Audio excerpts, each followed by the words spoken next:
Hello friends, 9 Feb 2023 को हमारा CUET का नया इन्फॉर्मेशन बुलेटिन भी आया था और उसी दिन से फॉर्म भी फिल करना स्टार्ट हो गया है जिन लोगों को 2023 CUET के लिए अपेयर करना है। एक दिन बीता है और 100 से ज़्यादा ऐसे क्वेश्चंस आए हैं जो रेलिवेंट हैं और कई सारे स्टूडेंट्स ने फॉर्म्स को फिल करने में कुछ मिस्टेक्स भी कर दी हैं। सबसे पहले मैं उन लोगों को बताना चाहूँगा कि परेशान होने की ज़्यादा ज़रूरत नहीं है, क्योंकि आपको 15th ऑफ मार्च से लेकर के 18th ऑफ मार्च रात 11:50 11:50 PM तक आप उसमें करेक्शंस कर सकते हैं। तो जिनकी गलतियां हो गई वो लोग बहुत परेशान रहते हैं, तो आप लोग इतना परेशान मत होइए क्योंकि वो ठीक हो जाएंगी। इस वीडियो में बहुत सारे आंसर्स खुद ब खुद आपको मिल जाएंगे, क्योंकि मैं आपके लिए पूरा एक फॉर्म फिल करके आपको इधर शो करूंगा। कुछ और क्वेश्चंस हैं जो रह जाएंगे, उन क्वेश्चंस को हम लोग अलग से सेपरेट वीडियो में उसको एड्रेस कर लेंगे एक एक करके। हम लोग जब भी फॉर्म फिल करना स्टार्ट करेंगे तो सबसे पहले आप देखेंगे इसमें CUET की वेबसाइट है cuet.summit.ac.in। इस पर आप चले जाएंगे और हमें फॉर्म फिल करने से पहले रजिस्टर करना होगा। ठीक है, तो रजिस्ट्रेशन किस बात का है कि आपने इस वेबसाइट पर रजिस्टर कर दिया, उसके बाद आप इसके लिए एप्लीकेशन फॉर्म अपना फिल करेंगे। एप्लीकेशन फिल करने से पहले आपके पास कुछ चीजें ठीक से होनी चाहिए, है ना। एक तो पूरा का पूरा प्रोसीजर ऑनलाइन है, तो आपको अपनी फोटोग्राफ और सिग्नेचर इसकी इमेज फाइल JPG या फिर JPEG फॉर्मेट में जो साइज रेंज दिया है उसमें होनी चाहिए। नॉर्मली आप मोबाइल फोन से अगर फोटो लेंगे या आपने किसी और भी मीडियम से फोन ले रखी है, फोटो ले रखी है, तो नॉट नेसेसरली जो गिवन साइज है उस रेंज में आपकी फोटो हो, वो इमेज फाइल उस रेंज में हो, ऐसा नहीं होता है। तो आप पेंट पर जाकर के माइक्रोसॉफ्ट विंडोज में आपको मिलता ही है, या फिर ऑनलाइन भी बहुत सारे ऐसे वेबसाइट्स अवेलेबल है जहां पर आप अपनी फोटो को चेंज कर सकते हो, साइज को चेंज कर सकते हो। ठीक है, फोटो नहीं चेंज करनी है। क्राइटेरिया ये भी है कि आपकी फोटो में 80% में आपका फेस होना चाहिए, जिससे कि फोटो काफी क्लियर आए। आपका फेस से ही लोग रिकॉग्नाइज करते हैं, राइट। तो ये सारी चीजें आपको याद रखनी है। और साथ में अपनी 10th और 12th क्लास के जो मार्कशीट है उसको लेकर के भी बैठिएगा। सर्टिफिकेट भी रख लीजिएगा। जैसे मैं यूपी बोर्ड से बहुत पहले 2008-2010 में मेरा यूपी बोर्ड से हुआ है, तो हम लोगों का सर्टिफिकेट अलग मिलता था, मार्कशीट अलग मिलती थी। बहुत सारी जगह पर ऐसा ही रहता है। तो आप उन डॉक्यूमेंट्स को लेकर के भी बैठिएगा, क्योंकि आपकी कई सारी इंफॉर्मेशन उससे रिलेटेड भी आएगी। साथ ही आपका अपना एड्रेस, एक परमानेंट एड्रेस भी हो सकता है और आपका करंट एड्रेस भी हो सकता है, वो भी प्रॉपरली लिखा हुआ हो, है ना। तो इस तरह के एक एक करके हम लोग देखेंगे तो आपको समझ में आ जाएगा। कहीं पर प्रॉब्लम हो तो आप बताइएगा कमेंट बॉक्स में लिख करके। लेकिन ये सारी आपको इंफॉर्मेशन और ये सारे डॉक्यूमेंट्स पहले से ही रख लेने हैं, ठीक।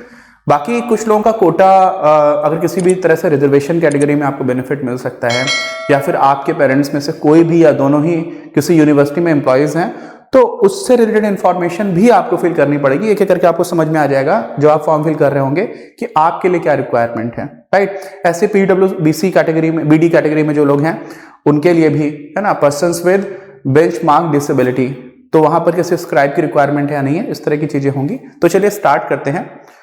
रजिस्टर करना है, ठीक है, बिल्कुल आराम से देखते चले जाइएगा। कुछ इन्फॉर्मेशन शायद थोड़ी सी ऐसी होगी जो पर्सनल होगी, तो उसको हम लोग ब्लर कर देंगे, लेकिन आपको आइडिया लग जाएगा। आपको अपनी केस में अपनी इन्फॉर्मेशन उसको फिल करनी है। तो सबसे पहले तो यह रहता है कि आपको इंस्ट्रक्शंस जो हैं वो आपने ठीक से पढ़े हों। आप रजिस्टर करने जाते हैं तो इंस्ट्रक्शन हम लोगों ने ऑलरेडी इन्फॉर्मेशन बुलेटिन पे जाकर के काफी डिटेल में पढ़ डाला है। आप लोगों ने नहीं पढ़ा है तो एक बार बुलेटिन डाउनलोड करके जो इंस्ट्रक्शंस दिए गए हैं एप्लीकेशन फॉर्म फिल करने से पहले, उनको ठीक से पढ़ लीजिएगा। एक एप्लीकेंट को या एक कैंडिडेट को एक ही फॉर्म फिल करना है। 2 फॉर्म्स फिल कर दिए तो आपका कैंडिडेचर कैंसिल भी हो सकता है, और इस वजह से ठीक से फॉर्म फिल करना बहुत ही ज्यादा क्रूशियल है, इंपॉर्टेंट है, ठीक। तो इसमें आप देखेंगे ये सारी इंफॉर्मेशन है। पहला आपका रजिस्ट्रेशन फॉर्म हो गया। जब आप रजिस्टर कर देंगे तो आपको एक एप्लीकेशन नंबर मिलेगा। उस एप्लीकेशन नंबर का आप यूज करेंगे आगे के प्रोसीजर में, जब आप एप्लीकेशन फिल कर रहे होंगे तब भी, ठीक है। तो हम लोग ये सारी इंफॉर्मेशन आप देख सकते हैं। एप्लीकेशन फॉर्म उसके बाद आएगा। पहले स्टेप में आपको रजिस्ट्रेशन फॉर्म आता है। Register for the online application form and note down the system generated application number. तो जब आपको मिलेगा उसको आप नोट कर लीजिएगा। The candidate should provide the required details while filling the online application form and is also required to create password and choose security question to enter his answer. 2 चीजें हैं, एक तो आपका सिक्योरिटी क्वेश्चन है और एक पासवर्ड है। Password के लिए मैं आपको थोड़ा सा आइडिया दे देता हूं, कई लोग इसमें भी थोड़ा परेशान होते हैं। पासवर्ड का क्या मतलब है, सबको मालूम है, सारे लोग हर जगह पर आजकल पासवर्ड यूज कर रहे होते हैं, लेकिन यहां पर जो पासवर्ड है ना उसमें थोड़ा सा एक लेवल पर क्या है, एक लेवल पर थोड़ा सा कंडीशंस हैं, और वो कंडीशंस क्यों रखी गई हैं, थोड़ी सी क्लैरिटी के लिए, ठीक है। जैसे मान लेते हैं, क्या मान लेते हैं कि अगर आपका जो भी पासवर्ड है उसमें कम से कम 8 कैरेक्टर्स होने चाहिए।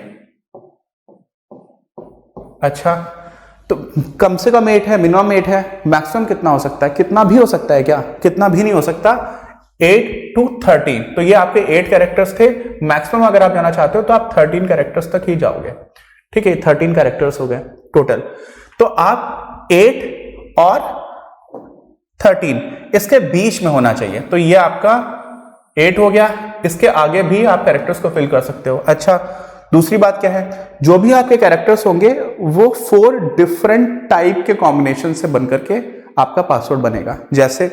जैसे आपका नाम मान लीजिए है राजन, ठीक है, ठीक, आपने ऐसे लिखा हुआ है, तो यहां पर 2 तरह की चीज है, आर जो है वो कैपिटल लेटर है, और यहां पर बाकी के जो लेटर्स यूज किए गए हैं वो स्मॉल लेटर है। तो एक तो आपको कोई ना कोई कम से कम एक कैपिटल लेटर यूज करना है और कम से कम एक स्मॉल लेटर यूज करना है, फिर आपको एक न्यूमेरल भी यूज करना है, 1 2 3 4 कोई भी डिजिट हो सकता है, और एक से ज्यादा डिजिट्स भी आप यूज कर सकते हो, ठीक है। आपके पासवर्ड में डिजिट्स ज्यादा होंगे या फिर लेटर्स ज्यादा होंगे, या आपके ऊपर है, ठीक, बट ये तीनों ही चीजें होनी चाहिए। और मैंने आपको बोला था कि 3 के साथ में एक और चीज है जिसको हम लोग बोल लेते हैं स्पेशल कैरेक्टर्स, जैसे @ है, जैसे आप एक्सक्लेमेशन साइन देखेंगे, जैसे आप हैश देखेंगे, है ना, जैसे आप M% देखेंगे, राइट, ऐसे बनेगा शायद, आई डोंट नो। तो ये जो आपने किसी भी कीबोर्ड पर जब आप टाइप करते हैं तो आपको दिखता है, तो इस तरह के स्पेशल कैरेक्टर्स को भी आपको यूज करना है। तो एक तो स्पेशल कैरेक्टर्स की कैटेगरी हो गई, और एक आपका कैपिटल लेटर, एक स्मॉल लेटर, और एक कोई भी डिजिट हो सकता है। इनके कॉम्बिनेशन से मिनिमम 8 कैरेक्टर्स आपको फिल करने हैं पासवर्ड के, और उसके बाद से बाकी के, और बड़ा पासवर्ड बनाना है तो आप बड़ा बना दीजिए। जितना ज्यादा बड़ा पासवर्ड होता है उससे भी सिक्योरिटी आपकी थोड़ी सी स्ट्रेंथन होती है। लेकिन इंपॉर्टेंट बात यह है कि ये पासवर्ड आपको ठीक से कहीं पर नोट करके रखना है, और ऐसी जगह नोट करके रखना है जहां पर आपको ही दिखे, बाकी लोगों को ना दिखे, क्योंकि इसमें एक सीक्रेसी भी इंपॉर्टेंट है। नॉर्मली ऐसा होता नहीं कि कोई हार्म करे, लेकिन ये बहुत ज्यादा इंपॉर्टेंट है। अगर प्रॉब्लम हो गई तो आप क्या करोगे, पासवर्ड चेंज करना पड़ जाए। अगर आपने सब कुछ फिल कर दिया तो आप बाद में पासवर्ड चेंज भी कर सकते हो, और उस केस में आप पासवर्ड चेंज करने से पहले आपसे कुछ सिक्योरिटी क्वेश्चन पूछा जाएगा। ऐसा क्यों होता है, कहीं पर ऐसी जगह आप लिख लीजिए, पूरा भी नहीं लिख रहे हैं तो आप हिंट दे दीजिए कि आपको समझ में आ जाए कि हाँ ये पासवर्ड था।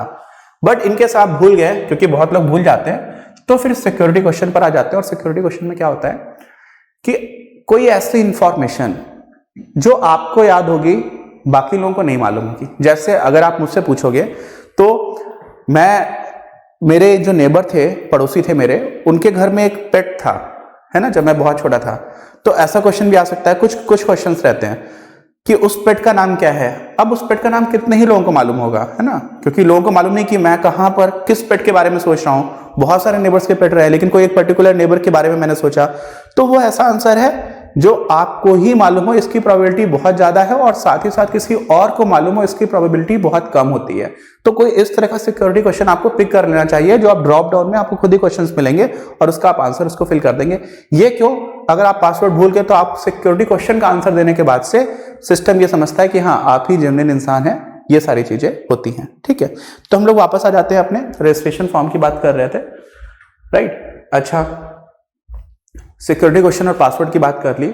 After successful submission of the personal details, an application number will be generated and it will be used to complete the remaining steps of the application form and will also be required for all future reference correspondence। तो जो application number generate होगा registration के बाद से, वो बहुत ज्यादा important है, उसको ठीक से नोट करके आप रख लीजिएगा, ठीक है। मेन ये इन्फॉर्मेशन, उसके बाद हम लोग एप्लीकेशन फॉर्म पर जाएंगे। तो एप्लीकेशन फॉर्म तो अभी शुरू हो ही नहीं रहा है, ठीक। अच्छा, ये कुछ इंफॉर्मेशन है जो इंपॉर्टेंट है। Scan photograph and signature should be in JPG और जेपीईजी फॉर्मेट। अलग अलग तरह के फॉर्मेट्स होते हैं, ये थोड़ा सा मैंने आपको बताया था। Size of the scan photograph should be between 10 KB to 200 KB। तो इतना ही साइज होना चाहिए, इससे बहुत ज्यादा बड़ा साइज भी नहीं होना चाहिए, बहुत छोटा साइज भी नहीं होना चाहिए। तो साइज की आपको एक रेंज दे दी है। यहां पर जो सिग्नेचर है आपका वो 4 KB to 30 KB के बीच का होना चाहिए, ठीक। तो अभी मैंने ऑलरेडी अपनी फोटोज, मेरी जो फोटो मैंने सेव की वो 45 KB के आसपास कर रखी है, और जो मैं फिल करूंगा अभी और जो सिग्नेचर रहेगा वो कुछ 13 KB का मैंने बना लिया है, ठीक है। अच्छा, फिर आपका वही है कि अगर आपके कैटेगरी सर्टिफिकेट्स हैं SC ST OBC या इकोनॉमिकली वीकर सेक्शन का, तो उसको भी आपके एक साइज दे रखा है 50 KB to 300 KB, इसमें आपको उसको स्कैन करके इस साइज में सेव करके आपको सिस्टम पे रख लेना है, ठीक है। अच्छा, उसके बाद फोटोग्राफ सिग्नेचर सर्टिफिकेट आपने ये सब कुछ फिल कर दिया। In case it is found at any time in the future that the candidate has used uploaded the photograph signature and certificates of someone else in his her application form admit card, or he she has tampered, आपने किसी और की photo लगा दी या आपने जो किया था उसमें कुछ टेम्परिंग कर दी, टेम्परिंग का मतलब समझते हैं, कुछ छेड़खानी कर दी, तो क्या हो जाएगा, these acts of the candidate shall be treated as unfair means practices and action taken as detailed under the provisions of information bulletin relating to unfair means practices। इसमें ऐसा कुछ भी है कि आपको 3 साल तक के लिए आप कहीं पर भी फॉर्म ये वाला फिल नहीं कर पाएंगे, इस तरह का भी इंपोजिशन हो सकता है। तो ये सारी चीजें आपको ध्यान रखनी है, ठीक। अभी हम लोग ये फीस वगैरह की बात हम लोग पहले भी कर चुके हैं, अब हम लोग सीधे सीधे चलते हैं अपने एप्लीकेशन को फिल करने पर, ठीक। तो ये सारी इंफॉर्मेशन आपको फिर से बताई जा रही है, और इतना अच्छे से सिस्टम बना है। अभी बाकी प्रॉब्लम्स हुई थी लास्ट ईयर भी, इस बार भी हो सकता है कुछ प्रॉब्लम्स होंगी, लेकिन बहुत बार आपको बार बार आपको इन्फॉर्मेशन जो फिल कर रहे हो वो पूछा जाता है कि आपने करेक्ट फिल किया है कि नहीं किया है, और लिख कर के आ जाता है, तो आप उसको बार बार प्रीव्यू कर पाते हो। जो आप देखोगे तो आपकी गलतियां होने के चांसेस बहुत कम सिस्टम ही कर दे रहा है, काफी ठीक बना है ना। मैंने एक बार इसको देखा था आपका वीडियो रिकॉर्ड करने से पहले, राइट। अच्छा, तो आप यहाँ पे क्लिक हियर टू प्रोसीड कर दीजिए, ठीक। अच्छा, डिक्लेरेशन रिक्वायर्ड है। अब देखिए, मैंने तो कहा मैं आगे बढ़ जाऊंगा, डिक्लेरेशन किस बात का रिक्वायर्ड है कि आपने सब कुछ पढ़ लिया है नहीं पढ़ लिया है, तो अब मैं पढ़ चुका हूं, इसलिए मैं इसको क्या कर दे रहा हूं, इस डिक्लेरेशन को एक्सेप्ट कर ले रहा हूं, ठीक है। तो ये है, I have downloaded the information bulletin of CUET 2023, मैंने इंफॉर्मेशन बुलेटिन डाउनलोड कर लिया है, red and understood all the instructions therein as well as those mentioned above and fill up the online application form for the CUET accordingly। तो यही है कि मैंने सब कुछ पढ़ लिया है जो कुछ भी था, और अब मैं फॉर्म फिल करने के लिए आगे बढ़ रहा हूं, है ना। तो आप एक बार बुलेटिन डाउनलोड करके इसको देख लीजिएगा। अच्छा, अब हम लोग रजिस्ट्रेशन फॉर्म पर आ गए।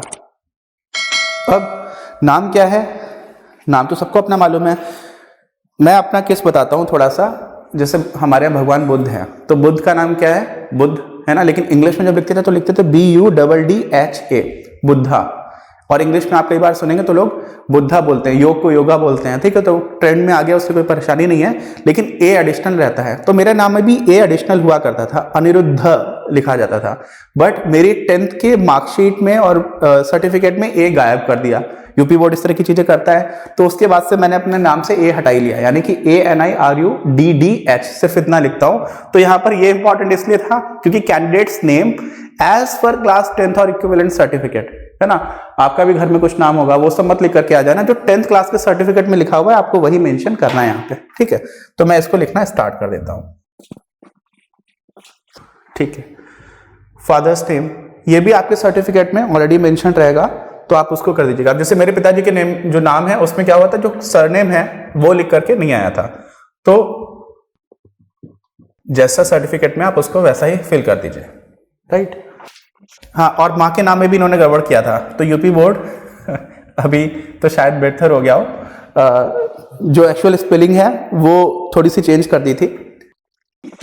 ये देखिए, नाम मैं कुछ और लिख रहा था और कुछ का कुछ आ गया, क्योंकि सिस्टम में ऑलरेडी रिकमेंड कर रहा था और शायद वो नाम ऑलरेडी सिस्टम ने पिक कर लिया, तो आप एक बार देख लीजिएगा, ठीक है, ओके। फिर गार्जियंस नेम में नेसेसरी नहीं है अगर आपने पेरेंट्स का नाम फिल किया हुआ है, बट उन दोनों पेरेंट्स में आप किसी को एज ए गार्जियन भी शो कर सकते हो। हम लोग पेट्रियार्कल सोसाइटी में रहते हैं, तो पापा के नाम से सब कुछ चलता है, तो पिताजी का नाम मैं इधर भी लिख देता हूँ, ऑल्दो ये नेसेसरी नहीं है। फिर आपकी डेट ऑफ बर्थ, है ना, जेंडर है, जो कुछ भी पूछा जा रहा है आप उसको फिल करते चले जाइए, इसमें कोई भी आइडेंटिटी टाइप। अब आइडेंटिटी टाइप में बहुत सारे स्टूडेंट्स ऐसे हैं जो अपना स्कूल आईडी कार्ड भी यूज कर सकते हैं, है ना, बट अब मैं तो स्कूल में हूं नहीं और मैं पैन कार्ड यूज कर लूंगा। बाकी भी आप पासपोर्ट है, वोटर आईडी है, राशन कार्ड है, कोई भी ऐसी आईडी जिसमें आपका फोटो भी लगा हो, है ना, जिससे कि वो आपको आपके एडमिट कार्ड और आपके आईडी पर जो फोटो है उसको मैच करा करके एग्जामिनेशन हॉल में देखेंगे, राइट। और फिर लास्ट में लिखा हुआ है other valid government identity with photograph, इसमें आधार कार्ड भी चले ही जाएगा, है ना, क्योंकि आधार कार्ड वैलिड भी है, लेकिन उन्होंने इसको एक्सप्लिसिटली मेंशन नहीं किया हुआ है। तो आप आधार कार्ड भी फिल कर सकते हैं। आधार कार्ड इसलिए भी बेटर है क्योंकि आप उसी के पीछे कई बार अपना एड्रेस भी लिखते हो, अगर ठीक से एड्रेस लिखा हुआ है आपके आधार कार्ड पे तो आप एड्रेस भी आपसे मांगा जाएगा, तो उसको देख करके आप फिल कर सकते हैं। ठीक, अच्छा, अब हम लोग आ जाते हैं अपने एड्रेस पर। तो आपका प्रेजेंट एड्रेस क्या है और फिर आपका परमानेंट एड्रेस क्या है वो बाद में पूछा जाता है। तो परमानेंट एड्रेस और प्रेजेंट एड्रेस सेम भी हो सकता है। ठीक, तो जैसा आपका केस है आप वैसा इसको लिख सकते हैं। अपना एड्रेस फिल करने के बाद, एड्रेस बहुत इंपॉर्टेंट है क्योंकि कोई भी कम्युनिकेशन अगर प्रिंट फॉर्म में हुआ तो आपके एड्रेस पर आएगा, लेकिन आप समझिए कि अब सारा काम डिजिटाइज हो चुका है ना। तो ऐसे केस में आपकी जो ईमेल आईडी है या आपका फ़ोन नंबर है वो बहुत ही ज़्यादा मैटर करता है। आप कोई भी ऑफलाइन फॉर्म फिल करके कहीं पे सब बाई पोस्ट पहले भेजा जाता था, वो सब तो हो नहीं रहा है। तो इस वजह से एड्रेस इंपॉर्टेंट है, लेकिन एड्रेस से कहीं ज़्यादा इंपॉर्टेंट है आपको अपना ईमेल एड्रेस ठीक से फिल करना जो आप यूज़ करते हैं। बहुत सारे लोग कई सारे ईमेल आईडीज बना करके उसको यूज़ नहीं करते हैं। एक ऐसा ईमेल अकाउंट जिसको आप ठीक से यूज़ करते रहते हैं वो ही डालिएगा, और उसी को ये कंफर्म करने के लिए भी बार बार पूछता है। क्यों? क्योंकि इसी पर आपका कम्युनिकेशन होगा। तो ये बहुत ही ज़्यादा इंपॉर्टेंट, इसको ध्यान रखिएगा।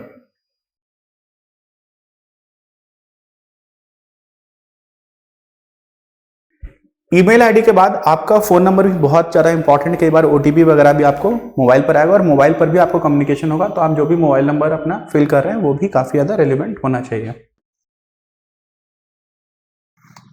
अपना मोबाइल नंबर आपने डाल दिया और उसका कंफर्मेशन भी इन्होंने ले लिया। उसके बाद आपसे ऑल्टरनेट कॉन्टैक्ट नंबर पूछा जाता है इन केस कुछ ऐसा है कि आपके उस मोबाइल नंबर पर बातचीत नहीं हो पा रही। बहुत सारे रीजंस होते हैं। अभी क्या हो गया था, मेरी बहुत इंपॉर्टेंट मीटिंग थी और जो मेरा फ़ोन नंबर था वो ऑलरेडी अचानक से सिम ने काम करना बंद कर दिया। तो ऐसे में मुझे वो सिम चेंज कराने में ही 2 दिन लग गए। तो जो भी कम्युनिकेशन था वो मेरा रुक गया, क्योंकि मैंने बहुत सारे लोगों के साथ सिर्फ एक ही मोबाइल नंबर अपना शेयर किया हुआ था, राइट। तो यहाँ पर आपको एक ऑल्टरनेटिव मोबाइल नंबर भी आपको प्रोवाइड कर देना है, जिससे कि इन केस अगर ऐसा कुछ हो जाए तो आपका कम्युनिकेशन अगर इंपॉर्टेंट है तो अथॉरिटी की तरफ से, एनटीए की तरफ से आपको किया जा सके। फिर बहुत सारे लोगों के केस में ऐसा होगा कि परमानेंट एड्रेस जो आपका है, जहां पर आप परमानेंटली, जैसे मेरा परमानेंट एड्रेस जो है वो मेरे होम टाउन में है, कन्नौज डिस्ट्रिक्ट है, छिबरामऊ मेरी जो होम टाउन है वो है, लेकिन मैं रहता अभी नोएडा में हूँ, गाजियाबाद एनसीआर में रह रहा हूँ, राइट। तो मेरा प्रेजेंट एड्रेस तो कुछ और है, लेकिन मेरा परमानेंट एड्रेस अभी भी वही है। तो मैं यहाँ पर मुझे परमानेंट एड्रेस आपको अलग से फिल करना पड़ेगा। लेकिन अगर इन केस मेरा सेम ही होता तो मैं सीधे सीधे इसको टिक कर देता और अपने आप ही सारा एड्रेस फिल करके आ जाता। मेरे केस में ये वैलिड नहीं है, इसलिए मैं इसको खुद से पूरा मुझे फिल करना पड़ेगा।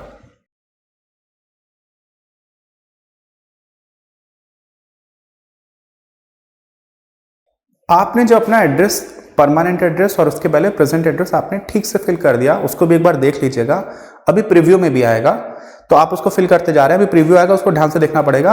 उसके बाद आपका आ जाता है चूज पासवर्ड। पासवर्ड में आपको ऑलरेडी बता चुका हूं कि आपको क्या क्या ध्यान रखना था, वही बात लिखी हुई है। Password must be of 8 to 13 characters, must have 1 special character, 1 upper case character जिसको हम लोग कैपिटल लेटर बोलते हैं, 1 लोअर केस कैरेक्टर जिसको हम लोग स्मॉल लेटर कहते हैं, एंड 1 न्यूमेरिक वैल्यू। ठीक है, इतना आपको करना है, राइट।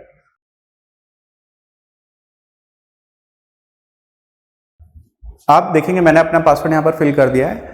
तो जो भी काफी इंपॉर्टेंट इंफॉर्मेशन रहती है वो वेबसाइट आपसे 2 बार पूछती है। एक बार आप उसको फिल करेंगे, फिर पूछती है कंफर्म पासवर्ड, और इन केस ये दोनों मैच नहीं कर रहे होते तो वो ऑलरेडी आपको बता देगा कि आपका कुछ मिसमैच है, राइट। तो ये एक बहुत अच्छा सिक्योरिटी फीचर या फिर आपके एरर्स को अवॉइड करने का फीचर है जो ऑलरेडी वेबसाइट ने काफी ध्यान दिया है। फिर आपका सिक्योरिटी क्वेश्चन आ जाता है जो मैंने बात की थी। अब इसमें क्या आ रहा है, which is your favourite book. अभी ऐसा क्वेश्चन है जिसका आंसर आप ही को हो सकता है मालूम और किसी को भी ना मालूम हो, राइट। तो इसमें से आप कुछ भी पिक कर सकते हैं। मैं तो अपना वही पिक कर देता हूं, what is your neighbours pet name, और ये मैं आपको दिखाऊंगा नहीं।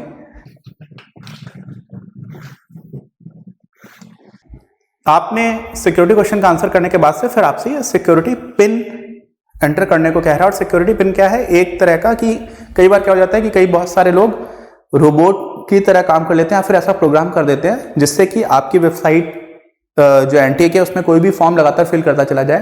तो सर्वर डाउन हो सकता है क्योंकि ओवरबर्डन हो सकती है। इस वजह से सिक्योरिटी पिन आपको दे देते हैं कि कोई इंसान ही उसको बैठ के कर रहा है और आप होशो हवाश में कर रहे हो, दारू पी के बैठ करके फॉर्म फिल कर रहे हो, ऐसा तो नहीं है, क्योंकि अदरवाइज आपको ये ठीक से दिखेंगे नहीं कि क्या लिखा हुआ है। तो ये एक और एडिशनल फीचर इसलिए डाला जाता है कि जो भी फॉर्म फिल कर रहा है वो थोड़ा सा ठीक स्टेट ऑफ माइंड में है या फिर नहीं है, और कोई इंसान ही है, इसको भी इंश्योर करने के लिए रहता है।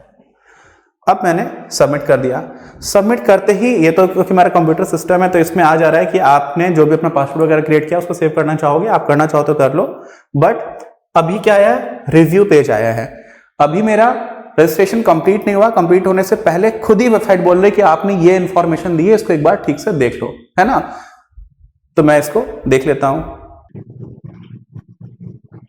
राइट, अब देखिए मैंने भी गलती कर दी। यहां पर मैंने लिखा है अवधेश कुमार और यहां पे लिखा है अवधेश मिश्रा। हालांकि गार्जियंस नेम में आप अलग भी डाल सकते हैं, लेकिन मुझे अवधेश कुमार ही लिखना चाहिए। एक छोटा सा करेक्शन है जिसको मैं अभी ठीक कर दूंगा। बाकी मैंने जो भी इंफॉर्मेशन दी है मैं देख ले रहा हूं।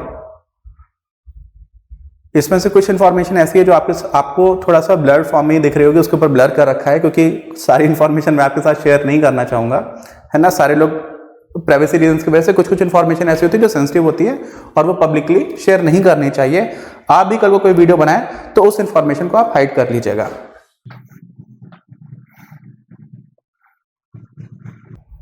अब जैसे ये है, देखिए what is your neighbours pet name, तो मैंने ये क्वेश्चन सिलेक्ट किया था लेकिन इसका जो आंसर है वो शो नहीं हो रहा है। क्यों नहीं हो रहा है? लिखा हुआ है not shown due to security reason, है ना। तो वो किसी को नहीं दिखाया जाएगा क्योंकि हो सकता है मेरे साथ और कोई भी बैठ के फॉर्म को देख रहा हो, यहां पर तो आप सारे लोग देख रहे हैं।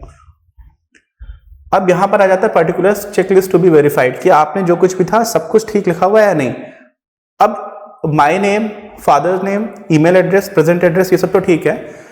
जो मेरे गार्जियन का नाम है वो ठीक नहीं है पूरी तरह से, और पूरी तरह से गलत भी नहीं, क्योंकि एक्चुअली अवधेश मिश्रा भी नाम है, अवधेश कुमार मिश्रा है, तो वो एप्लीकेबल यहां पर भी है। इसको छोड़ करके या ठीक करके भी मैं आगे बढ़ सकता हूं, अदरवाइज डायरेक्टली भी बढ़ सकता हूं। बट आपको यहां पर क्या है, जब आप अपना फॉर्म फिल कर रहे होंगे तो आपको my name, father name, email address, present address ये तब टिक करना है जब सब कुछ ठीक रहा हो, और मैंने उसको देखा है अभी, ठीक है। ऊपर से मैं इसको देखते हुए आया हूं, तब मैं आगे गया हूं, ठीक है। तो आप ऐसा मत करिएगा कि अच्छा ये कुछ भी, आप इसको टिक करके सीधे सीधे आगे बढ़ गए, ऐसा नहीं है। ये सारी इंफॉर्मेशन मैं देख करके ही आगे आया हूं।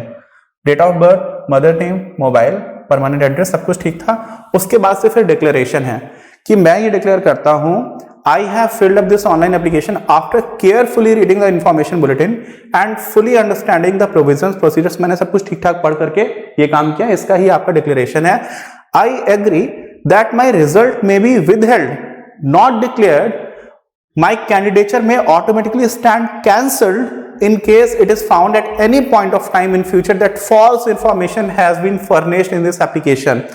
अगर कल को ये पता चल जाए कि मैंने कुछ भी गलत किया हुआ है, ठीक है, तो ये आपका जो एप्लीकेशन है उसको, ये रिजल्ट को भी विदहेल्ड कर सकते हैं और आपके कैंडिडेचर को कैंसिल कर सकते हैं। आप खुद एग्री कर रहे हो तो ये आपके एक्सेप्टेंस के लिए पहले से डिक्लेरेशन रहता है, राइट। तो आप ये डिक्लेरेशन से पहले ऑब्वियसली बहुत ही मैं एम्फसाइज करके बोल रहा हूं कि एक बार इंफॉर्मेशन को ठीक से चेक कर लीजिएगा। और अभी आपका एप्लीकेशन फॉर्म स्टार्ट नहीं हुआ है, अभी तो हम लोग रजिस्ट्रेशन पर ही हैं।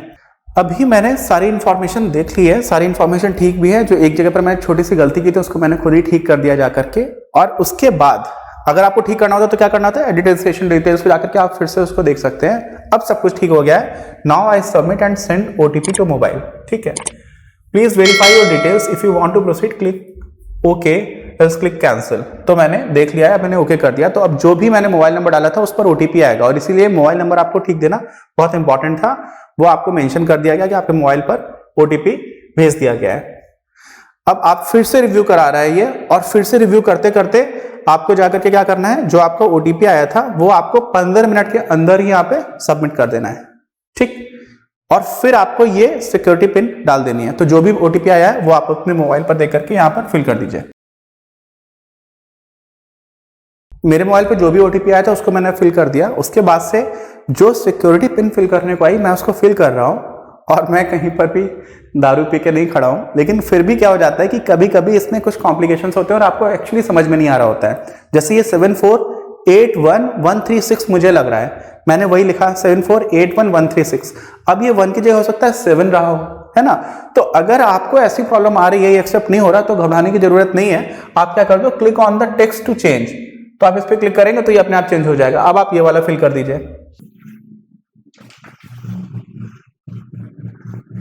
अब आप देखेंगे जैसे ही मैंने सबमिट कर दिया, यहां पर आ गया लॉग आउट अनिरुद्ध मिश्रा, मेरे नाम से बन गया है, मेरा रजिस्ट्रेशन हो चुका है। और अब रजिस्ट्रेशन के बाद से अपनी जो अगली स्टेज है एप्लीकेशन की, उस पर हम लोग प्रोसीड करेंगे। रजिस्ट्रेशन कंप्लीट हो गया, फिर आपको एप्लीकेशन फॉर्म फिल करना है, फिर उसके बाद से फीस का पेमेंट होगा। You can apply and track your CUET UG undergraduate program के लिए है application here, your application number is this, ये नोट करके रख लेना है। और अगर आपने ये नोट नहीं किया तो फिर प्रॉब्लम हो जाएगी। लेकिन अगर आपने सही ईमेल आईडी और आपने अपना मोबाइल नंबर ठीक दिया होगा तो उस पर भी आपका रजिस्ट्रेशन नंबर खुद से आ गया होगा। बट फिर भी मैं इसको एडिशनल सिक्योरिटी के लिए सेव करके नोट करके लिख लेता हूं। अब यहां पर लिख करके आ रहा है your application number is this and your application status is not submitted. Confuse मत होइएगा, रजिस्ट्रेशन हो चुका है लेकिन एप्लीकेशन अभी फिल नहीं किया और इसलिए एप्लीकेशन का जो स्टेटस है वो नॉट सबमिटेड शो हो रहा है। तो मैं एप्लीकेशन फॉर्म पे कंटिन्यू करता हूं। अब यहाँ पे आपको फिर से सारी डिटेल्स देनी है, जिसमें से बहुत सारी डिटेल्स प्री फिल्ड आ जाएंगी क्योंकि आप पहले ही रजिस्ट्रेशन फॉर्म में वो सारी डिटेल्स दे चुके थे। तो नाम आ गया, डेट ऑफ बर्थ आ गई, जेंडर आ गया, नेशनैलिटी आ गई, कैटेगरी वही रिजर्वेशन कैटेगरीज पर आप जा सकते हो, जनरल, ओबीसी, जो भी आपका कैटेगरी है आपने उसको फिल कर दिया। ठीक, अच्छा, क्या आप PWBD कैंडिडेट हैं, पर्सन्स विद बेंचमार्क डिसेबिलिटी में जो लोग आते हैं वो इसको फिल कर सकते हैं। मेरे केस में ये नो हो जाएगा। फादर्स नेम ऑलरेडी आ गया क्योंकि मैंने पहले से फिल किया हुआ था। फादर्स क्वालिफिकेशन, तो आपके फादर की जो भी क्वालिफिकेशन रही है आप उसको यहां पर फिल कर सकते हैं। फिर फादर्स ऑक्यूपेशन आ रहा है, तो जो भी जहां पर आपका एप्लीकेबल है उसको भी आप फिल कर सकते हैं। फादर्स ऑक्यूपेशन के बाद से मदर्स नेम आपका पहले से फिल किया हुआ है वो आ गया, फिर आपको मदर्स ऑक्यूपेशन भी फिल कर देना है। क्वालिफिकेशन आपको फिल करनी है और मदर्स का ऑक्यूपेशन, गार्जियंस नेम, ठीक है। फिर आपको एनुअल फैमिली इनकम भी फिल करनी है क्योंकि हमारे यहाँ पर एक इकोनॉमिकली वीकर सेक्शन के लिए भी रिजर्वेशन रहता है, तो उसकी एक लिमिट है। और अदरवाइज भी स्टैटिस्टिकल पर्पसेस के लिए हमसे अथॉरिटी जानना चाह रही है कि जो एप्लीकेंट है उसकी फैमिली इनकम क्या है। आगे भी आपको कॉलेज में जाने के बाद भी कई बार स्कॉलरशिप्स मिलती हैं, तो वो क्राइटेरिया फुलफिल होता है या नहीं होता है, यहाँ से भी आपको रीचेक किया जा सकता है। तो जो भी आपकी फैमिली इनकम है उसको आप यहाँ पे फिल कर दीजिए। फिर नेक्स्ट क्वेश्चन आता है, आर यू ट्विन, क्या आप जुड़वा हैं, है ना। कुछ लोग जो जुड़वा होते हैं और एक ही जैसे दिखते हैं, कभी कभी ऐसी चीटिंग भी पकड़ी गई है ना, एग्जाम में करते हुए, कि मान लीजिए मेरा कोई जुड़वा भाई है और वो मुझसे पढ़ने में होशियार है, तो मेरी जगह वही जाकर के फॉर्म दे दें और लोग पहचान नहीं पाएंगे। हालांकि जुड़वा भी या ट्विन्स भी दो तरह के होते हैं, एक आइडेंटिकल होते हैं जहां पर पहचानना मुश्किल है, और जो फ्रैटर्नल होते हैं वहां पर आप काफी अच्छे से डिफरेंशिएट करके देख सकते हैं। डोमिसाइल स्टेट का मतलब है जिस स्टेट में आप रहते हैं, है ना, जहां पर आप, और डोमिसाइल नॉर्मली तब मिलता है, एक डोमिसाइल सर्टिफिकेट भी मिलता है जो नॉर्मली SDM ऑफिस से इश्यू होता है। जब मैं सैनिक स्कूल में मेरा एडमिशन हुआ था तब डोमिसाइल रिक्वायर्ड था उस टाइम पर, क्योंकि वो सारे यूपी के लोगों के लिए ही था, लखनऊ सैनिक स्कूल के लिए। तो वो SDM ऑफिस से इशू होता है और उसकी कुछ कंडीशंस होती है कि कम से कम इतने टाइम से आप यहाँ पर रह रहे हो। बट इन जनरल इसका मीनिंग ये है कि आप जिस स्टेट में रहते हैं, क्या आप डायबिटिक हैं, मुझे लगता तो नहीं है, चेक नहीं किया, नहीं हो डायबिटिक। प्लेस ऑफ रेजिडेंस आपका कैसा है, प्रिपरेशन आप कैसे कर रहे हैं, आपका रूरल या अर्बन यानी कि शहरी क्षेत्र या फिर ग्रामीण क्षेत्र था। मोड ऑफ प्रिपरेशन में सेल्फ स्टडी आप कर रहे हैं या इंडिविजुअल ट्यूशन जाते हैं किसी के पास, ऑनलाइन कोचिंग या ट्यूटोरियल क्लासेस है।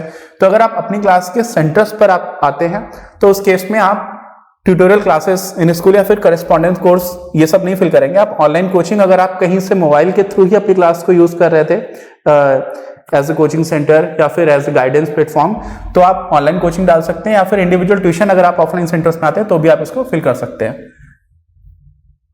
Medium of study in qualifying examination, इसका मतलब ये हुआ कि जब आप क्वालिफाइंग एग्जामिनेशन क्या है इसमें, CUET अंडर ग्रेजुएट कोर्सेज के लिए एक एंट्रेंस एग्जाम है जिसमें आपने 12th किया हो, पहले 12th या फिर इक्विवेलेंट, तो आपका उस पर्टिकुलर क्वालिफाइंग एग्जाम में मीडियम क्या था वो आपको यहाँ पर बताना है। किसी का इंग्लिश होगा, ज्यादातर लोगों का इंग्लिश रहता है, तो आपका जो भी मीडियम है आप उसको फिल कर सकते हैं।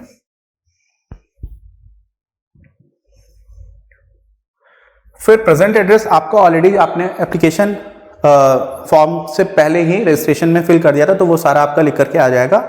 और परमानेंट एड्रेस अगर आपका सेम है तो आप क्लिक कर सकते थे, लेकिन क्योंकि ये इन्फॉर्मेशन आप पहले से दे चुके हो तो परमानेंट एड्रेस भी आपका पहले से ही लिखा हुआ मिलता है। फिर other quota and category related questions आ जाते हैं। तो do you belong to below poverty line, क्या आप गरीबी रेखा से नीचे जो जीवन यापन का स्तर है उसमें आते हैं। और इसका भी एक फॉर्म होता है, इसका भी एक लेवल में रिकॉग्निशन होता है, सर्टिफिकेट जैसा होता है। कश्मीरी माइग्रेंट हैं अगर आप, तो आप इसको यस कर सकते हैं। वार्ड ऑफ डिफेंस पर्सनल और एक्स सर्विसमैन, आपके जो गार्जियन हैं या फिर पेरेंट्स में से कोई भी आर्म फोर्सेस में अगर रहा है, पहले भी रिटायरमेंट हो चुका है तो भी, और अभी भी सर्विस में है तो भी आप इसको यस कर सकते हैं। इनके जैसे डीयू में 5% रिजर्वेशन है, लगभग 70,000 सीट्स में 3500 सीट्स डीयू के कॉलेजेस की सर्विसमैन और आर्म फोर्सेस में जो लोग काम कर रहे हैं उनके लिए रिजर्व हैं, उनके बच्चों के लिए, है ना। उनके जो वार्डशिप है जिनको भी प्रोवाइड की हुई उनके लिए है। तो ये इंपॉर्टेंट है काफी, और अच्छी बात भी है जो लोग देश की रक्षा कर रहे हैं बॉर्डर पर रह करके, और देश को बाकी आप तो जानते हैं हमारे अगल बगल में चाइना पाकिस्तान बैठे हुए हैं ना, और नीचे तो समुद्र है तो बच जाते हैं हम लोग, लेकिन ये दो नेबर्स ने हमें परेशान किया हुआ है। तो जो लोग उस लेवल पर देश को प्रोटेक्ट कर रहे हैं तो उनको कुछ ना कुछ एडवांटेज यहाँ पर मिलना चाहिए। एनसीसी कोटा अगर आपको यहाँ पर एडवांटेज लेना है और आपके पास है तो आप इसको फिल कर सकते हैं। स्पोर्ट्स कोटा कुछ जगह पर स्पोर्ट्स से रिलेटेड कोर्सेज भी रहते हैं, और वहां पर सीयूईटी की वेटेज बहुत ज्यादा नहीं भी होती है, कई जगह 25% वेटेज है, 75% आपका स्पोर्ट्स सर्टिफिकेट की वेटेज हो सकती है। तो उन लोगों के लिए ये काफी ज्यादा इंपॉर्टेंट होता है। अदरवाइज भी अगर आपके पास स्पोर्ट्स सर्टिफिकेट है और आप स्पोर्ट्स कोटा को क्लेम कर रहे हैं तो आपको इसको यस करना होगा। Are you a ward of university employ, university में अगर मेरे पेरेंट्स या मेरे गार्जियन जो हैं वो किसी भी लेवल पर या कुछ एम्प्लॉयमेंट उनका है तो उसको भी मैं फिल कर दूंगा यहाँ पे, अदरवाइज उसको भी मैं नो करके आगे बढ़ जाऊंगा। तो मेरा फॉर्म तो बहुत आसान हो गया क्योंकि मेरी तो सब जगह पर नो ही नो हो गया है ना, कोई भी कैटेगरी नहीं। अगर वो है तो उससे रिलेटेड इंफॉर्मेशन भी आपको अपने पास रखनी होगी। ये सेव कर दिया मैंने। सेव करने के बाद से क्या हुआ, जो भी मैंने अभी एप्लीकेशन की इंफॉर्मेशन दी है उसका फिर से मुझे रिव्यू आ रहा है कि पर्सनल डिटेल्स आपने जो फिल की है उसको आप देख लीजिए। तो मैं इसको एक बार फिर से ठीक से बैठ करके देख लेता हूं, आप भी फिल करने के टाइम पर जरूर देखिएगा। अभी मैंने जो भी इंफॉर्मेशन दी है वो सारी के सारी ठीक है, इस पर कुछ भी गलत नहीं हुआ। नाउ अपडेट पर्सनल फॉर्म, ये तब अगर मुझे इसमें कुछ करेक्शंस करने होते तो मैं ये कर देता, otherwise proceed to next section, तो मैं आगे बढ़ जाऊंगा। अभी एप्लीकेशन ही चल रहा है, उसका एक सेक्शन एक तरह से कंप्लीट हो गया जो आपका पर्सनल इंफॉर्मेशन वाला था, और मैंने ऑलरेडी साइन इन किया हुआ है।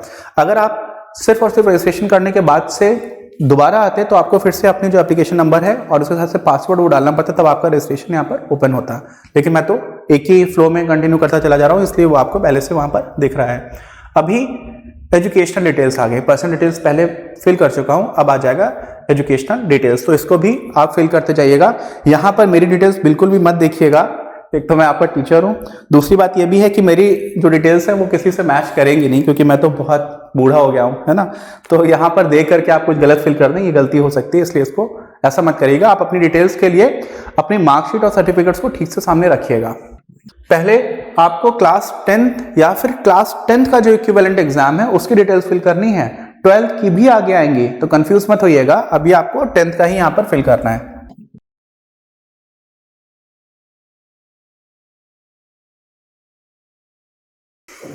इसमें आपकी जो डिटेल्स 10th क्लास के लिए मांगी गई थी उसमें एक तो आपका रोल नंबर बहुत इंपॉर्टेंट था कि आपका 10th क्लास के टाइम पे रोल नंबर क्या था वो आपको सर्टिफिकेट या मार्कशीट पर दिखेगा। दूसरा आपका स्कूल का नाम क्या था वो भी पूरा नाम प्रॉपरली लिखेगा। फिर स्कूल का एड्रेस भी पूछा जाता है, पिन कोड मेनली, तो आप वो भी उसको ठीक से फिल करेंगे।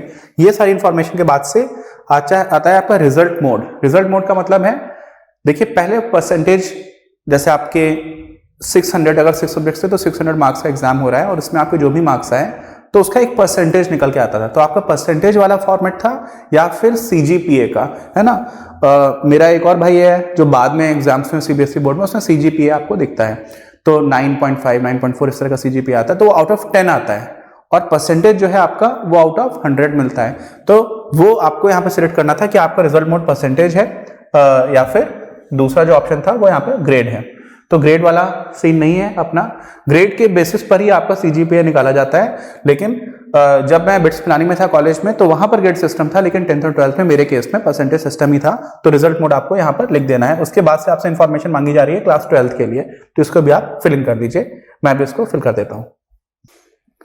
कई सारे स्टूडेंट्स को यहाँ पर भी प्रॉब्लम आती है कि आपका जो स्कूल है वो कैसा है। तो स्कूल्स के बहुत सारे कैटेगराइजेशन है। कुछ गवर्नमेंट स्कूल्स होते हैं प्योरली, बहुत सारे स्कूल्स हमारे यहाँ पर, हमारे पूरे देश में जितने भी स्कूल्स हैं करीब 17-18 लाख के आसपास हैं। ज़्यादातर स्कूल्स गवर्नमेंट स्कूल्स हैं, लेकिन ज़्यादातर गवर्नमेंट स्कूल्स आपको प्राइमरी लेवल पर बहुत सारे मिलेंगे। बहुत सारे स्कूल्स ऐसे रहते हैं जहाँ पर गवर्नमेंट एड कर रही होती है, मदद देती है ना, हिंदी में बोलते हैं उनका अनुदान प्राप्त स्कूल्स, है ना, अनुदान प्राप्त विद्यालय। तो ऐसे स्कूल्स रहते हैं। तो गवर्नमेंट एडेड प्राइवेट स्कूल ये बहुत सारे हैं। फिर केंद्रीय विद्यालय भी गवर्नमेंट स्कूल्स ही हैं, लेकिन उनकी अपनी अलग एक कैटेगरी है। जवाहर नवोदय विद्यालय भी गवर्नमेंट है, लेकिन इनकी अपनी अलग कैटेगरी है। तो अगर आप गवर्नमेंट स्कूल या जवाहर नवोदय विद्यालय में, तो आप गवर्नमेंट स्कूल मत करिएगा, आप उसको जवाहर नवोदय विद्यालय कर दीजिएगा। मेरा भाई जवाहर नवोदय विद्यालय से ही पढ़ा हुआ है। केंद्रीय विद्यालय ज़्यादातर आर्म्ड फोर्सेस या जो इस तरह के कैंट एरियाज में रहते हैं वहाँ पर आपको मिलेंगे। IITs में भी, IIT कानपुर में भी केंद्रीय विद्यालय हुआ करता था जब मैं कानपुर में रहता था। एनीवेज, फिर प्राइवेट अनएडेड, मतलब जो प्योरली प्राइवेट है, जिसको सरकार से कोई अनुदान भी प्राप्त नहीं होता। तो इस तरह के कैटेगराइजेशन है, इसमें आप अपना ठीक से सिलेक्ट करिएगा। अगर आपको आइडिया नहीं है तो आप अपने जो पुराने टीचर्स हैं, अपने पेरेंट्स, उनसे बात करके इसको फिल करिएगा। 10th और 12th की आपकी जो भी एजुकेशनल डिटेल्स हैं उसको पूरी तरह से फिल इन करने के बाद से आप इसको भी सेव कर देंगे, तो आप आगे बढ़ सकते हैं। ये तो एडिशनल आ जाता है, अपने सिस्टम का नोटिफिकेशन था। तो अभी क्या हुआ है, जो भी मैंने इन्फॉर्मेशन दी है क्या वो ठीक है, इसका फिर से रिव्यू आ रहा है। तो इसको रिव्यू करने के बाद से ठीक होगा तो हम आगे बढ़ेंगे। मैं भी इसको देख लेता हूं। इस बार भी सारी इन्फॉर्मेशन ठीक फिल की है। अपडेट एजुकेशनल फॉर्म ये मुझे ज़रूरत नहीं है, क्योंकि मैंने सब कुछ ठीक फिल किया है। और ठीक इसलिए फिल कर पाया था क्योंकि मेरा 10th का जो सर्टिफिकेट और मार्कशीट्स वगैरह है ना, वो मेरे सामने ही अवेलेबल है। आप भी इनको रख लीजिएगा। इसकी फोटोकॉपी भी रख सकते थे आप, मेरे पास डायरेक्टली था, तो मैंने उसको फिल करके सामने रखा हुआ था, इसलिए कोई गलती नहीं हुई। फिर आपके एग्जामिनेशन सेंटर डिटेल्स, ये भी बहुत इंपॉर्टेंट क्वेश्चन है। आप जिस जगह रहते हैं, आप रहते हैं तिरुवनंतपुरम में, ठीक है, केरला में, और आपने फॉर्म फिल कर दिया है जम्मू कश्मीर में श्रीनगर में, या उत्तराखंड में भी एक श्रीनगर है, वहां पर आपने फिल कर दिया, तो आपको तो बहुत ज़्यादा एक्सपेंसेस हो जाएंगे, है ना, गलती से अगर आपने ऐसा कर दिया। और बात यह है कि इसमें जो आप प्रायोरिटीज दे रहे हैं, 2 ही प्रेफरेंसेस मांगी जा रही हैं। अगर गलत प्रेफरेंस आपसे भर गई, ये चेंज नहीं होगी, है ना, और इसके लिए आप अपील भी नहीं कर पाएंगे। तो बहुत ही अच्छे से, और यूपी के अंदर ही बहुत बड़ा यूपी है, गाजियाबाद से गाजीपुर तक है ना, 1000 किलोमीटर की डिस्टेंस है। तो अभी मैं गाजियाबाद में हूँ और मैंने गाजीपुर धोखे से फिल कर दिया तो कितना प्रॉब्लम हो जाएगी। तो इसकी पूरी लिस्ट दे रखी है, उसको आप काफी ठीक से करिएगा। आप पहले से स्टेट सेलेक्ट करिएगा। तो इन्होंने देखिए मुझे मेरी कंडीशन जानते हुए कि मैं कहाँ रह रहा हूँ, अपने आप ही क्या सजेस्ट किया है, दिल्ली बिल्कुल पास में है, गाजियाबाद, नोएडा, हरियाणा दिल्ली को 3 तरफ से घेरता है, एक तरफ से यूपी और चौथा है उत्तराखंड। तो मुझे सजेशंस ही काफी ढंग के दिए हैं। थैंकफुली तिरुवनंतपुरम और श्रीनगर वाला ऑप्शन यहाँ पे बनता ही नहीं है, तो ये भी काफी अच्छी बात है। अब इनमें से भी मुझे तो उत्तर प्रदेश में ही पिक करना है। पहली सिटी में नोएडा ले लेता हूँ या गाजियाबाद ले लेता हूँ, ठीक है। तो यूपी 16 गाजियाबाद और यूपी 32 में आपका नोएडा आता है। ये आपके लिए रेलेवेंट नहीं है, ये मेरे लिए है। इसको ठीक से ध्यान रखिएगा, ये काफी इंपॉर्टेंट है ना। उस लेवल का तो प्रॉब्लम नहीं हो रही जैसा मैंने सोच लिया था, वो एक्सट्रीम केस था, लेकिन फिर भी बड़ी प्रॉब्लम आपको हो सकती है अगर आपने इस जानकारी को ठीक से फिल नहीं किया है। तो यहां पर आ गया कि आपने हाँ गाजियाबाद और नोएडा फिल किया, ये मेरा केस है, आप अपना ध्यान से देखिएगा। फिर आप यहाँ पे प्रोसीड कर सकते हैं, अगले सेक्शन में प्रोसीड कर जाइए। अब आप क्या हुआ, you need to apply in at least 1 university to move to next section. अच्छा, अभी मैंने कहीं पर भी किसी भी यूनिवर्सिटी में अप्लाई नहीं किया, ये अगले सेक्शन में हम लोग पहुंच चुके हैं। अब ध्यान से समझिएगा, बहुत लोगों की प्रॉब्लम यहां पर भी है। आप एक एक करके किस यूनिवर्सिटी का कौन सा प्रोग्राम का मतलब आप बीए ऑनर्स करना चाहते हैं, बीएससी करना चाहते हैं, बीएससी प्रोग्राम में जाना चाहते हैं, बीए कुछ भी करना चाहते हैं, बीबीए करना चाहते हैं, बीकॉम करना चाहते हैं, बीएससी कंप्यूटर साइंस करना चाहते हैं, तो इसको आप यहां पर ऐड कर पाएंगे। और ऐड करने से पहले आपको पता होना चाहिए कि आप कहां पर जाओगे, राइट, या कहां पर जाने की एस्पिरेशन है। कहां पे जाओगे ये तो नहीं मालूम है, आपकी इच्छा कहां पर है। तो कॉलेजेस कौन से अच्छे हैं, आपको जिस स्ट्रीम में जाना है वो स्ट्रीम कहाँ पर बेटर है, कहाँ पर कल्चर बेटर है, ये सारे बहुत रेलेवेंट क्वेश्चंस हैं जिनके लिए अपनी क्लास की वीडियोस जो बना रही है आप उसको देखेंगे तो आपको बहुत आइडिया लगेगा। साथ ही साथ प्रॉब्लम क्या हुई है, यहाँ पर बहुत सारे लोगों ने एक ही प्रोग्राम को फिल करके आगे बढ़ गए हैं, जबकि उनको बाकी जगह पर भी अप्लाई करना था। तो बाकी जगह पर आप CUET इंफॉर्मेशन बुलेटिन में बिल्कुल क्लियरली लिखा हुआ है कि अगर आपसे ऐसी गलती हो गई है कि आपने कुछ ही को अप्लाई किया, कुछ ही जगह पर अप्लाई किया और आपको बाद में कई जगह पर अप्लाई करना है, तो आप बिना किसी एडिशनल फी के उन सारी जगह पर भी काउंसलिंग के लिए अप्लाई कर पाएंगे बाद में भी। बट अगर आपने ये काफी अच्छे से पहले ही प्लान किया हुआ है, इसीलिए मैं बोल रहा हूं कि फॉर्म को फिल करने में कोई जल्दबाजी मत करिए, देर मत करिएगा, अभी 12 मार्च तक का टाइम है। लेकिन एक बार पॉसिबिलिटीज को आप काफी अच्छे से फिल कर लीजिएगा, क्योंकि आपको बाद में मेहनत तो करनी पड़ेगी। तो अभी ही आप देख लेंगे तो बहुत क्लैरिटी मिलेगी। इसमें आप बाद में एक एक करके आप इसको ऐड भी कर सकते हैं, और पहले आप इधर क्लिक करेंगे तो जितनी भी यूनिवर्सिटीज हैं पार्टिसिपेटिंग वो आ जाएंगी, राइट। और उसके बाद से फिर आप उस पर्टिकुलर यूनिवर्सिटी के प्रोग्राम्स आ जाएंगे। तो ये आपको ध्यान से देखते हुए बढ़ना है। अब जैसे यहां पर मैंने BSc ऑनर्स फिजिक्स के लिए DU में अप्लाई कर दिया और इसको मैंने ऐड कर दिया। तो मेरा जो भी यूनिवर्सिटी है मेरे चॉइस की, जो मेरा प्रोग्राम है, और उसके बाद से जो सब्जेक्ट्स रिक्वायर्ड हैं CUET में अपियर करने के लिए इस पर्टिकुलर कोर्स में, वो भी लिखे हुए हैं। तो फिजिक्स, केमिस्ट्री, मैथमेटिक्स और एनी वन लैंग्वेज ये मेरे पास होनी चाहिए, है ना। और अगर आपको एलिजिबिलिटी और भी ठीक से देखनी है तो आप यहां पर क्लिक करेंगे तो आपको दिख जाएगा physics, chemistry, mathematics, applied mathematics, यानी कि मैथ से अप्लाइड मैथमेटिक्स में से कुछ भी आप एक ले सकते हैं और फिर आप कोई एक लैंग्वेज लेकर के जाएं। इतनी ही रिक्वायरमेंट है, इसके लिए जनरल टेस्ट की रिक्वायरमेंट नहीं है। तो इस तरह के अलग अलग कोर्सेज की एलिजिबिलिटी भी आप एक बार चेक कर पाएंगे तुरंत ही। वापस आ जाते हैं अपने फॉर्म पर। अब जैसे मैंने पहला जो फॉर्म फिल कर दिया था उसमें सिर्फ मैंने BSc फिजिक्स को ऑप्ट किया। उसके बाद से यूनिवर्सिटी प्रोग्राम सिलेक्शन व्यू पर आप जाएंगे, तो जब आप इस पर क्लिक करेंगे, इस पर क्लिक करने के बाद से आपको ये पूरा फिर से शो करेगा, ठीक है। ये फिर से शो कर रहा है। तो इसमें मैंने BA इकोनॉमिक्स दूसरे नंबर पे ऐड कर दिया था। अगर मुझे फिर से कुछ और ऐड करना है तो आपको फिर से ये शो करेगा कि आप कुछ और ऐड करना चाहें तो आप अपडेट प्रोग्राम फॉर्म पे चले गए, ठीक।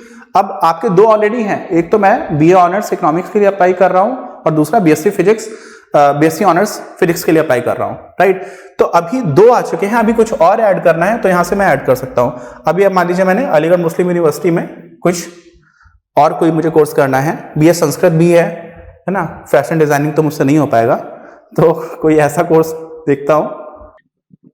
जैसे BA ऑनर्स हिंदी के लिए मैंने इसको अप्लाई कर दिया, ठीक। तो अभी मेरे आप देखेंगे यहां पे तो 3 जहां पर मैंने यूनिवर्सिटी और जिस प्रोग्राम में अप्लाई किया है वो 3 हो गए हैं। आप ऐसे जितनी भी जगह पर आप अप्लाई करना चाहते हो ना, उसको पहले बहुत अच्छे से एनालाइज करके प्लीज लिस्ट बना लीजिएगा और साथ में ध्यान रखिएगा जो आपका एलिजिबिलिटी क्राइटेरिया है वो मैच करना चाहिए। यहां पर आपको यह भी लिखा हुआ है कि इस पर्टिकुलर सब्जेक्ट में आपको अपियर करने के लिए क्या रिक्वायर्ड है, वो यहां पर आपको क्लियरली दिख जाएगा। तो मुझे इंग्लिश जनरल टेस्ट देना होगा क्योंकि मैं BSc ऑनर्स हिंदी करना चाह रहा हूं, ठीक है, BA ऑनर्स हिंदी।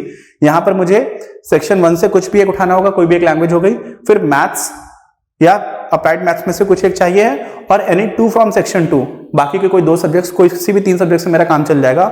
और यहां पर तो कंपलसरी है कि मुझे फिजिक्स, केमिस्ट्री और मैथ्स में अप्लाई करना ही करना है, राइट, और एक लैंग्वेज कोई भी ले लेनी है। तो मेरे केस में कुल मिलाकर के अगर ये सारे प्रोग्राम्स में अपेयर करना चाहता हूं तो मेरा काम English, general test, physics, chemistry और मैथ्स से चल जाएगा। मुझे 5 कोर्सेज से मेरा ये काम हो रहा है अगर मैं इन 3 ही प्रोग्राम्स में अप्लाई कर रहा हूं तो, ठीक है। अब देखिए, इसमें मैंने कुछ रैंडमली ऐसे प्रोग्राम्स लिख दिए थे जिनमें मैं अपियर करने के बाद एडमिशन लेना चाह रहा हूं। आपको रैंडमली नहीं करना है। और अगर आपने कुछ ऐसा प्रोग्राम आपसे लिख गया जिसमें आप कभी भी एडमिशन नहीं लेना चाहेंगे और उसके एलिजिबिलिटी क्राइटेरिया में भी कोई ऐसा सब्जेक्ट अगर आ रहा है जिसमें आप अपियर ही नहीं करने वाले हैं, तो आपको वहां पर अप्लाई नहीं करना चाहिए। लेकिन अगर आपसे फिल हो गया है तो यहां पर डिलीट करने का ऑप्शन ऐसा डायरेक्टली आ नहीं रहा है, ठीक है, डायरेक्टली आपको नहीं दिख रहा है। ये ऑप्शन यहां पर दिखेगा नहीं दिखेगा इसको हम लोग आगे कभी डिस्कस कर लेंगे, बट अभी डायरेक्टली यहां पर ऐसा दिख नहीं रहा है। तो अगर मुझसे कहीं से ऐसी जगह पर अप्लाई हो गया तो क्या इसमें वो कोई बहुत बड़ी प्रॉब्लम है? कोई प्रॉब्लम नहीं है। आपको CUET में जिन सब्जेक्ट्स में अपेयर करना है उन सब्जेक्ट्स में आप अपेयर करिए। बाद में भी काउंसलिंग जब होगी, काउंसलिंग से पहले आप फिर से अप्लाई कर पा रहे होंगे, अगर कोई यूनिवर्सिटी रह गई है तो भी, और अगर आपने किसी ऐसी जगह अप्लाई कर दिया जिसका आप एलिजिबिलिटी क्राइटेरिया खुद ही मीट नहीं कर रहे हैं, तो वहां पर एप्लीकेशन वैसे ही रिजेक्ट हो जाएगा उस पर्टिकुलर यूनिवर्सिटी में काउंसलिंग के लिए। ऐसा नहीं है कि आपका पूरा CUT का एप्लीकेशन रिजेक्ट हो जा रहा है, ठीक है। तो आपको इसमें परेशान होने की जरूरत नहीं है। अब हम लोग अपनी जो भी यूनिवर्सिटी प्रोग्राम सिलेक्शन था उसको अगर आपने ठीक से किया है तो फिर आपका आगे का काम नहीं रहेगा और आपका ये काम यहीं पर फाइनल हो जाएगा। और इनकेस कुछ भी आपको फाइनल कुछ नहीं होता, कल को आपको लग सकता है कि इस पर्टिकुलर कॉलेज में ये पर्टिकुलर कोर्स आपके बारे में इसके बारे में नहीं मालूम, तो बाद में मालूम चला तो आप बाद में उसको ऐड कर पाएंगे। यहाँ पर बेफिक्र रहिए, डिलीट करने का ऑप्शन अभी नहीं दिख रहा है तो उसकी भी कोई ऐसी परेशानी नहीं है। अब हम लोग इसमें आगे बढ़ जाते हैं, प्रोसीड टू नेक्स्ट सेक्शन। अब आ जाता है टेस्ट पेपर और सब्जेक्ट्स आपको कौन कौन से लेने हैं जिसमें आपको अपीयर करना है, ठीक। अच्छा, यहां पर प्रोसीड करने से पहले आपको फिर से बता दिया गया है कि आपने जो भी प्रोग्राम सिलेक्ट किया है पर्टिकुलर यूनिवर्सिटी का, उसके कौन कौन से सब्जेक्ट्स में आपको अपीयर होना ही चाहिए वो भी बता दिया गया है। तो आप ध्यान रखें इस बात का जो आप इसको अपीयर कर रहे हो, ठीक है। पहला सब्जेक्ट तो मैंने लैंग्वेजेस में इंग्लिश ले लिया। अब टेस्ट पेपर सब्जेक्ट 2 अगर मुझे करना है तो इसके लिए मैं हिंदी सेलेक्ट कर लेता हूं, ठीक, क्योंकि मैं हिंदी में भी अपीयर करने का मेरा मन है, मान लीजिए, है ना। वैसे आपको उन्हीं सब्जेक्ट्स में अपीयर करना है जिसको आपको फिल करना है। अभी थर्ड सब्जेक्ट अगर मान लीजिए डोमेन स्पेसिफिक में जाऊंगा तो डोमेन स्पेसिफिक में मुझे फिजिक्स, केमिस्ट्री और मैथ्स ये चाहिए ही चाहिए था, तो मैं इन तीनों सब्जेक्ट्स को ले लेता हूं। अच्छा, पहले तो लैंग्वेजेस आपकी आएंगी, लैंग्वेजेस के बाद से केमिस्ट्री आ गया। अब केमिस्ट्री जैसे मैं करूंगा उसके बाद मुझे, क्योंकि ये लैंग्वेज नहीं है, देखो हिंदी और इंग्लिश तो लैंग्वेजेस हैं, तो अगर मैंने केमिस्ट्री सेलेक्ट किया तो मुझे ये हिंदी या इंग्लिश या बाकी भी मीडियम जो 13 मीडियम है उसमें देने का ऑप्शन देगा, है ना। लेकिन मैंने जो भी अपना यहाँ पर फिल किया हुआ उस हिसाब से ये पॉसिबिलिटीज ही इनको समझ में आ रही, क्या तो इंग्लिश में देगा या हिंदी में देगा या पंजाबी में या फिर उर्दू में। तो मैं इसको भी इंग्लिश मीडियम में देना चाह रहा हूं, तो मैंने इसको इंग्लिश सेलेक्ट कर लिया। फोर्थ सब्जेक्ट हिंदी में भी दे सकता हूँ, रसायन विज्ञान हो जाएगा फिर केमिस्ट्री का, राइट। यहां पर मैंने अगला जो सब्जेक्ट है वो मैथ्स या फिर फिजिक्स मुझे देखना है, राइट। तो पहले तो मैं मैथ्स और फिजिक्स को कंप्लीट कर देता हूँ। ये मैथ्स हो गया और इसका भी मेरा मीडियम इंग्लिश हो गया। उसके बाद से फिर फिजिक्स पे चला गया, इसका भी मीडियम मेरा इंग्लिश हो गया। इसको छोड़ करके मेरे 2 और सब्जेक्ट्स हैं, तो मैं इकोनॉमिक्स में भी अपीयर करूंगा। मतलब ऐसा कुछ होने वाला नहीं है, लेकिन मैं आपको बता रहा हूं कि अगर मुझे और सब्जेक्ट्स को फिल करना है तो मैं क्या कर रहा हूं। आप लोग ऐसा मत करिएगा कि सर आपके कितने मार्क्स है बाद में बताओ, है ना। ये हाइपोथेटिकल सिनेरियो चल रहा है। ये आपका इकोनॉमिक्स या बिजनेस इकोनॉमिक्स हो गया और इसका भी मीडियम इंग्लिश कर लिया। फिर आपका बिजनेस स्टडीज। आप लोग जो भी अपनी क्लास में उनको मालूम होगा कि मैं फिजिक्स, इकोनॉमिक्स और बिजनेस स्टडीज ये 3 जो सब्जेक्ट्स हैं उनको 11th 12th में भी लेता हूं। और 8th सब्जेक्ट जो है मेरा वो जनरल टेस्ट तो मैं लेना ही चाहूंगा, तो सबसे लास्ट में आपको दिखेगा क्योंकि जनरल टेस्ट आपका 3rd सेक्शन में था, ये भी मैंने ले लिया। अभी कुछ स्टूडेंट्स ऐसे भी हैं जिन्होंने 10 सब्जेक्ट से तो सारे 10 सेलेक्ट कर डाले। ऐसा नहीं है, आप इतना ही, ये तो मैंने वैसे भी 8 बहुत ज्यादा कर दिया, ज्यादातर लोगों का काम 5 या फिर 6 सब्जेक्ट से चल जाएगा। तो उतना ही करने के बाद से आप सीधे सीधे आगे बढ़ सकते हो। तो इसको क्या खाली छोड़ दोगे? खाली छोड़ोगे तो आगे नहीं जा पाओगे। तो इसमें क्या ऑप्शन आ रहा है, सबसे लास्ट में आता है नॉट एप्लीकेबल का, तो आप इसको नॉट एप्लीकेबल सेलेक्ट कर दीजिए, ठीक है। आपने एक बार अपने सब्जेक्ट्स को देख डाला ठीक से, English, Hindi, chemistry, maths, physics, economics, business studies और जनरल टेस्ट ये सारे हो गए। अब आप इसको आगे बढ़ जाइए। सेव कर लिया। सेव करने के बाद फिर इसका भी प्रीव्यू आएगा। हर जगह पर प्रीव्यू आ रहा है जिससे कि आपसे कोई गलती तो नहीं हो रही है। ओह देखिए, सेव कर रहा था, आगे नहीं बढ़ पाया क्योंकि यहां पर ये काफी इंपॉर्टेंट है। इसी जो आपने इस पर्टिकुलर सेक्शन में फिल किया है उसी का तो टेस्ट होगा। एनटीए को या फिर सीयूईटी जो कंडक्ट करा रही है एजेंसी, नेशनल टेस्टिंग एजेंसी, उसको इसी चॉइसेस के बेसिस पर आपको टाइम स्लॉट अलॉट करना होगा, है ना, कि कहां कहां पर इसको आना है।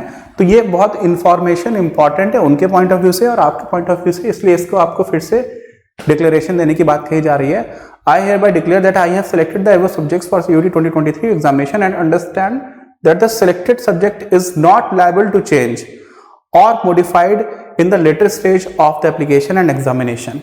इसका मतलब जिन सब्जेक्ट्स को मैंने फिल कर दिया है ना, अब इन सब्जेक्ट्स में मैं कोई चेंज करने वाला नहीं हूं। यहां पर एक बात थोड़ा सा ध्यान रखिएगा, कुछ स्टूडेंट्स ऐसे हैं जिन्होंने 10 out of 10 सब्जेक्ट्स फिल कर डाले जबकि उनको इतने में अपीयर नहीं होना था।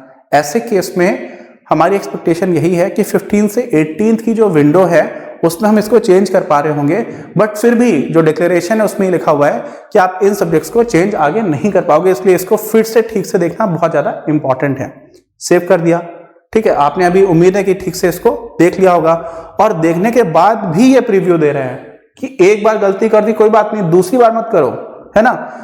दूसरी बार तो एक्चुअली हम लोगों ने जब डिक्लेरेशन किया तभी उन्होंने दिखा दिया, तीसरी बार आपको मिल रहा है, तो 3 बार गलती कर दोगे फिर तो बहुत बड़ी प्रॉब्लम है, राइट। तो आप इसको देख लो, ये आपका क्या है, ये मीडियम है, और बाकी आपके ये सारे सब्जेक्ट्स हो गए, और 9th और 10th में नॉट एप्लीकेबल है, जिस तरह से मैंने फॉर्म फिल किया उस वाले एंगल से अगर आप इसको देखेंगे। और ये आपके वही प्रोग्राम्स आ गए जिसमें आपको अपियर करना था। Update test paper subject form, अगर आपको अपडेट करना है तो आप अभी कर सकते हो, नहीं है तो आप इसको आगे बढ़ जाइए। मुझे तो अब नहीं करना है तो मैं इसको आगे बढ़ जाता हूं। अब आपके फॉर्म के देखिए कितने सारे सेक्शंस थे। पर्सनल डिटेल्स हो चुकी हैं, एजुकेशन डिटेल्स हो चुकी हैं, एग्जामिनेशन सेंटर डिटेल्स हो चुकी हैं, यूनिवर्सिटी प्रोग्राम सिलेक्शन हो चुका है। इसके लिए आपको पहले बैठ के बहुत काम करना पड़ेगा, और इसमें आपकी अपनी क्लास की जो सीरीज आ रही है, कौन से कॉलेजेस बेटर हैं, कौन सी यूनिवर्सिटीज बेटर हैं, वो बहुत ज्यादा हेल्प करेगी, ठीक है। और आपका पर्सनल इंटरेस्ट तो ऑब्वियसली मैटर करेगा ही करेगा, लेकिन आपको एडिशनल इन्फॉर्मेशन अपनी क्लास सीरीज में मिल जाएगी। टेस्ट पेपर डिटेल्स, जिन जिन टेस्ट में आपको अपेयर करना था, उसके बाद अब आ गया अपलोड डिटेल्स पर। अपलोड डिटेल्स में क्या है, आपकी फोटोज वगैरह की रिक्वायरमेंट होगी, तो photo and signature are required in JPG और .jpeg image format, PNG format वगैरह नहीं चलेगा, तो आप उस फॉर्मेट को भी चेंज कर लेंगे। साइज है फोटो का 10 to 200 KB का, फाइल साइज सिग्नेचर का है 4 KB to 30 KB का, and document certificate must be in .pdf format and with in 50 KB to 300 KB limit. तो जो सर्टिफिकेट्स वगैरह हैं, है ना, उसकी बात की जा रही है। मेरे केस में तो जो फॉर्म फिल किया है उस हिसाब से फोटोग्राफी यूज होगी। अब सिलेक्ट फाइल करने पर जब मैं जाता हूं तो मैंने ऑलरेडी क्या किया हुआ है, इसको सेव कर लिया था ठीक से बना करके। आप भी अपनी जगह पे अपने सिस्टम में जिसमें भी कर रहे हैं, क्योंकि सिस्टम के थ्रू ही फिल करेंगे, तो आप इसको ऑलरेडी एक जगह पर रख लीजिएगा। ये मैंने अपनी पिक सिलेक्ट कर ली थी, और उसके बाद से ये दिख रहा है सिलेक्ट फाइल सिलेक्ट की जा चुकी है, और यहाँ पर आपको स्टार्ट अपलोड पे आप क्लिक करना है। तो आपने जो फाइल सिलेक्ट की थी वो अब अपलोड हो जाएगी। और देखिए एक फोटो दिखने में लगी है, मेरी यही टी शर्ट है, और इसमें मैं बहुत मोटा दिख रहा हूँ। जब मैं फोटो देखता हूँ तो मुझे लगता है मैं बहुत मोटा हो गया हूँ, पहले मैं इतना मोटा नहीं था। तो मैं हमेशा फोटो देख करके थोड़ा सा बुरा फील होता है, और कोशिश करूंगा कि थोड़ा सा पतला हो जाऊं। अब बाकी आपको साइन करना था तो आप साइन कर लीजिएगा। फोटो और साइन की रिक्वायरमेंट मेरे केस में थी। अगर आप किसी और तरह की रिक्वायरमेंट है, कोई सर्टिफिकेट है, कास्ट सर्टिफिकेट है, EWS सर्टिफिकेट है, तो उन सबको आपको पहले से रख लेना है, जिससे कि आप उसको इमीडिएटली फिल कर पाए जहां पर इसकी रिक्वायरमेंट थी। तो आप प्रीव्यू सेक्शन में आगे जा सकते हैं। प्रीव्यू सेक्शन में जाने पर मुझे यहाँ पर फोटो भी दिख जा रही है, और एप्लीकेशन स्टेटस अभी भी नॉट सबमिटेड है, क्योंकि मैं एप्लीकेशन सबमिट नहीं किया है, लेकिन एप्लीकेशन के सेगमेंट्स जो है फिल करता चला जा रहा था। तो ये फाइनल सबमिट करने से पहले review the following particulars carefully. अब आपने पूरे फॉर्म के सारे जो सेगमेंट्स थे वो फिल कर दिए हैं। If you would like to change any particulars entered, you may do so by using left links button और press final submit button for final submission. अगर आपको अभी भी चेंज करना है तो भी कर सकते हो, लेकिन अगर आपने फाइनल सबमिट कर दिया तो अब आपका जो फाइनल सबमिशन है उस वाले प्रोसेस पे आप आगे बढ़ जाओगे। तो इन्होंने सारी डिटेल्स दी है, पर्सनल डिटेल्स दी हुई हैं, इसको भी आप देखते चले जाइएगा सारी चीजें ठीक है या फिर नहीं है, राइट। पर्सनल डिटेल्स के बाद फिर एजुकेशन डिटेल्स जो आपने फिल की थी वो भी आ रही है। इसको ठीक से प्रीव्यू करना है। मैं अभी ऐसे स्क्रॉल कर दे रहा हूं, मैं बैठ के इसको एक बार देखूंगा अभी। फिर आपके एग्जामिनेशन सेंटर डिटेल्स दिख रही है, और ये जो साइन है ना, ये एडिट करने का साइन है। अगर आपको एडिट करना है तो आप यहां पर क्लिक करके आप आगे जा सकते हो, ठीक है। अगर आपको एडिट करना है तो ये आपके जो भी यूनिवर्सिटी प्रोग्राम सिलेक्शन था वो आ गया, टेस्ट पेपर सब्जेक्ट सिलेक्शन है ये सारा हो गया, और उसके बाद से आपका एड्रेस है, प्रेजेंट एड्रेस वो आ गया, परमानेंट एड्रेस भी आ गया। परमानेंट एड्रेस के बाद में आपकी फोटोग्राफ और सिग्नेचर अगर आप उसको देखना चाहोगे तो आपको दिख भी जाएगी। मैं आपको फिर से अपनी फोटो दिखा देता हूँ मैं खुद ही डर जाऊंगा ऐसे फोटो देख करके। वापस आ जाते हैं। अच्छा, अब जितने सब्जेक्ट्स मैंने सेलेक्ट किए थे उस हिसाब से मेरी जो फीस है वो बन रही है 1750 रुपीज, ठीक है। तो मुझे इतना अमाउंट पे करना होगा, राइट। अब देखिए फिर से पूछ रहा है कि आपने जो इन्फॉर्मेशन दी है वो सब कुछ ठीक है, और अंडरलाइन है उसके नीचे। अभी भी अगर आपने गलती कर दी तो फिर क्या करें बताइए। सिस्टम कितना अच्छे से आपसे बार बार पूछ रहा है, बार बार, है ना, कि ये ठीक है, ये ठीक है, ये ठीक है। तो आप इसको अगर पेशेंस के साथ में बैठ के करेंगे तो गलती नहीं होगी। और ये फॉर्म फिल करने में टाइम लगेगा, लेकिन बहुत ही इंपॉर्टेंट है। इसके बेसिस पर आपका फ्यूचर बहुत हद तक डिपेंड हो सकता है। आप किस कॉलेज में जाएंगे, है ना, वो मैटर करेगा, और कॉलेज आपकी लाइफ में बहुत बड़ा रोल प्ले करता है। तो लास्ट में चेक करते जाइएगा, my name, my father's name, my mother's name, है ना, ये ठीक है, गार्जियंस नेम ठीक है, my date of birth, my gender, category, education details correct है, state UT from where I pass, वो सब भी ठीक है ना, विच इज़ उत्तर प्रदेश। तो लिखा हुआ है कि हाँ मैंने कहाँ पर पढ़ाई की थी, 10th और 12th की। अच्छा, ये सिर्फ 12th के लिए लिखा हुआ है, 10th और 12th दोनों आपका अलग अलग भी हो सकता है। तो 12th में जहाँ पर क्या हुआ था वो लिखा हुआ है, I have read the university admission guidelines and eligibility criteria and choose my examination subjects accordingly. ये सब सारी चीज़ें हो गई है। My choice of examination cities in order of preference are, कहाँ कहाँ पर आप देंगे, तो पहला प्रेफरेंस मेरे लिए गाजियाबाद हो गया, सेकंड प्रेफरेंस मेरे लिए नोएडा हो गया है। I have verified my university program selection and applied for eligible programs, ये भी ठीक है, आपने वेरीफाई कर लिया यूनिवर्सिटी प्रोग्राम सिलेक्शन। इसका क्या मतलब हुआ, ये बात इंपॉर्टेंट है। जो भी यूनिवर्सिटी प्रोग्राम था ना, उसमें एलिजिबिलिटी आप देख लीजिए, और साथ में उस पर्टिकुलर यूनिवर्सिटी की वेबसाइट पर जाकर के भी देखिएगा। और सबसे अच्छी बात है, आप अपनी क्लास के यूट्यूब चैनल पर आकर के जो भी वीडियोस उनको देखेंगे, बहुत सारी क्लैरिटी मिलेगी।